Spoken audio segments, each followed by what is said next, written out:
Asobi! Live. Laugh. Play. And where do you think you're going? I'm buying you a pizza. I love pizza. What kind of pizza? Not review this week pizza. What does that mean? I can't do the review. I'm stuck. Are you I too gotta busy go. buying pizza? Is this about the dead body? What dead body? Anyway, if you could just get on that review, that'd be really great. I got things to do, so I'll be right back.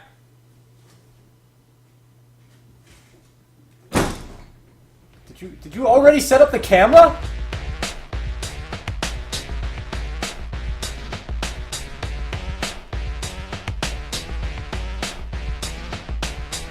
Cave Story is one of those indie titles that comes along every once in a while, shakes up the industry, burrows into our minds, spreads its roots across multiple platforms, and leaves a lasting legacy in our hearts. Dutsu Monogatari, as it was originally titled, as I hope I'm correctly pronouncing, was developed entirely by one man, Daisuke Amaya, or Pixel, or Studio Pixel, as the moniker he developed the game under, single-handedly conceived, wrote, coded, designed, and yes, even composed for this gem of a game. He's quoted to have just put different notes together until they sounded good. Asians, man, anything you can do, they can do better. I can't say that on this show, that's not okay. The game is a 2D platformer / shoot 'em up, and inspired by some of Amaya's favorite games of the past, like Metroid, as evidenced by collecting energy tanks, shooting destructible blocks with your Polar Star, and I'm pretty sure I've seen this guy crawling around Norfair or Brinstar Depths, maybe. Good taste, my friend, good taste. This game is special because at the time it was introduced to me, I was experimenting with game soundtrack remixes on a website called VGMix, run by game composer Jake Vert Kaufman. If you've played Shantae, Retro City Rampage, or Shovel Knight, you've heard some of his incredible work already. They started organizing a remix project of Cave Story's soundtrack, in which musicians would band together to collaborate on an entire album reimagining the music of a specific game or series. VGMix was sort of a little brother to the better-known OC Remix, where many people who were still learning the musical ropes could come to practice their craft. But projects like this one attracted several people from OC Remix I'd become a fan of over the years, including Quinn Fox. I even got to geek out with him a bit over our mutual love for Phantasy Star Online after using a soundbite from PSO in one of my submissions. Unfortunately, at that time, I'd made more of a name for myself on the forum as the attention-hungry middle child, and not the musical prodigy I'd aspired to be. Prior to the project, I'd never even heard of Cave Story, but it was available for free online, and I wasn't about to pass up the chance to get my name out there by working on this. I immediately downloaded and played the shit out of it, absorbing the music, story, and overall mood. Aside from the hype from the project leads, I don't think I was initially expecting the quality and care that Amaya poured into it, and saw pretty quickly what it was all about. I was hooked. Over the next couple months, I set out to create remixes I hoped worthy of being featured next to the people I looked up to. I ended up working on 2 different tracks, the first being from the Mamiga Cemetery early in the game, and the second being the mini-boss theme.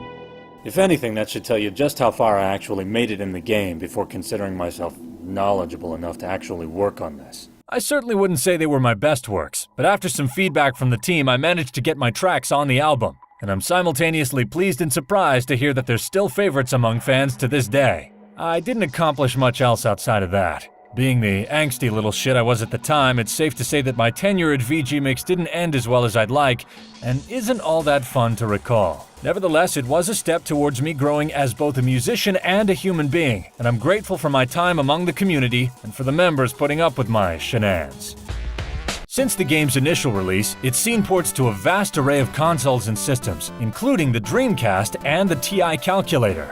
The Steam release was dubbed Cave Story Plus, and this remastered re-release was the product of Pixel working with fellow indie developer Night Callis, or Nicholas, I don't know, who saw fit to retouch the soundtrack to feel more up-to-date and more in line with the updated higher-bit design.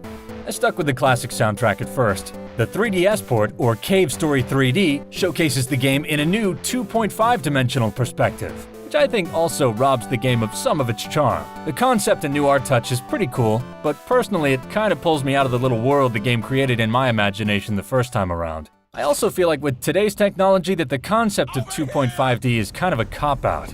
The Vita and the 3DS are totally capable of handling a scaled-down but still full 3D FreeView Arkham game, and yet we got Blackgate. This is why everyone hates on handhelds. What, like you never go off on a rant? Cave Story's cave story takes place in a cave, deep inside a floating island.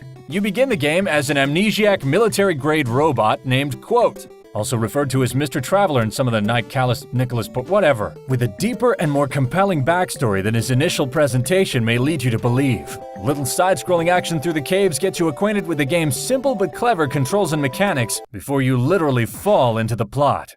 The village of the rabbit-like Mimigas is in the middle of a bit of a crisis, so they of course don't pay a whole lot of mind to you trespassing into their homes the way you've been doing in games for years without a second thought.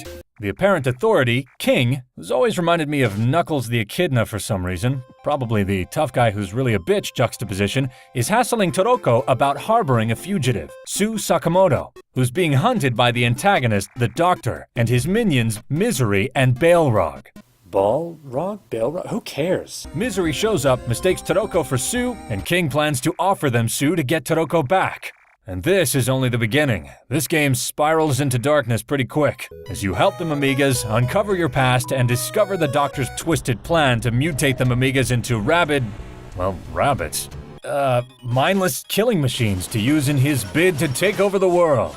What follows is an action-packed adventure filled with loss, sadness, betrayal, and an impressive variety of deceptively adorable little enemies as you make your way through the island's sprawling interior, collecting power-ups, improving your arsenal, and uncovering the island's darker, more dangerous secrets. I already talked about the soundtrack. Nah, seriously, this soundtrack is impressive not only for being composed by someone with no real prior musical background, but also for feeding into the kitschy scenery without ever letting you fall too far beneath the game's grim events. As I briefly stated before, the original soundtrack is probably my favorite iteration, with the remastered version being my least. Though for this playthrough I decided to give the third new option a try, which upgrades the original with some higher quality synths and sounds while still maintaining the retro sci-fi fantasy feel. Again, hats off to Amaya for pulling off an entire soundtrack without really knowing what he was doing, and still managing to keep it from sounding like a toddler destroying an old Casio. Good thing the game didn't have voiceovers all done by him too. Whew!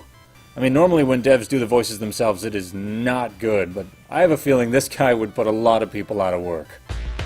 The internet agrees, this game is awesome, giving it an average reception of 9 out of 10. The first few times I attempted to play through it, I got stuck and ended up rage quitting over the somewhat frustrating checkpoint system that'll take you pretty far back to your previous save point if and when you die. But I played this till 3 last night gathering footage for this video, also managed to hit stream instead of record, so I had to go to my Twitch archive and capture 2.5 hours of footage again, and if you managed to catch the stream, thanks for watching, sorry for being oblivious and generally bad at games, but I got farther than I ever had before, and I plan to go back and finish this game once and for all this time.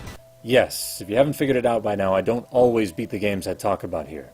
YouTube already has a completionist. And that's another one in the can. Thank you again for watching and supporting Asobi with your we know in-demand attention span. Next week's video may be a little delayed, I know, of course. Oh, delays. I plan on doing a video that's hopefully a little bit longer based on a series of games that, yes, I actually did beat this time. So stay tuned, and of course always remember to hashtag live, laugh, play. Have a good one. Oh, get lucky tonight. Thought I left you hanging? Now come on, I wouldn't do that to ya. If you're not sure what to watch next, you should check out our friend's new channel, Episodes. They just put up their first video, and they even have their own animated intro. So that's pretty awesome, and they're pretty hilarious too. So make sure to check that out and throw them a like, comment, and subscribe. Asobi recently did our first guest appearance on a friend's channel, Eden Plays. We played Borderlands 2 for a few hours and had a lot of fun. I tried to record a highlight reel with Facecam to use as promotion for it, but fucking Action gave me like 50 gigs of corrupted, unusable video. So you'll just have to wait for her to put that up. In the meantime, check out her other stuff. She also does daily uploads, and she's also really cool and a lot of fun. And another good friend of mine who gives me lots of great feedback on my videos is K47. It's a play on his initials. His videos are hilarious and consist mostly of highlights instead of straight playthroughs, which is better in my opinion. He also wipes the floor with me at Dark Souls, but then that's not very hard to do. Lastly, the team and I are trying our hardest to get through the Five Nights at Freddy's series so we can catch up with the rest of you guys playing Part 3. The reactions have been really great and genuine so far, and we have a lot of fun editing and reviewing these videos. So make sure to click this playlist and check out what we got up so far. Give us your support. We'll get to 3 as soon as we can. So I guess I'll close this episode off by recording a live Vound for you here. Let's see, open that up. Okay, here goes nothing. Behold the field in which I grow my fox. Lay thine eyes upon it, and thou shalt see that it is barren.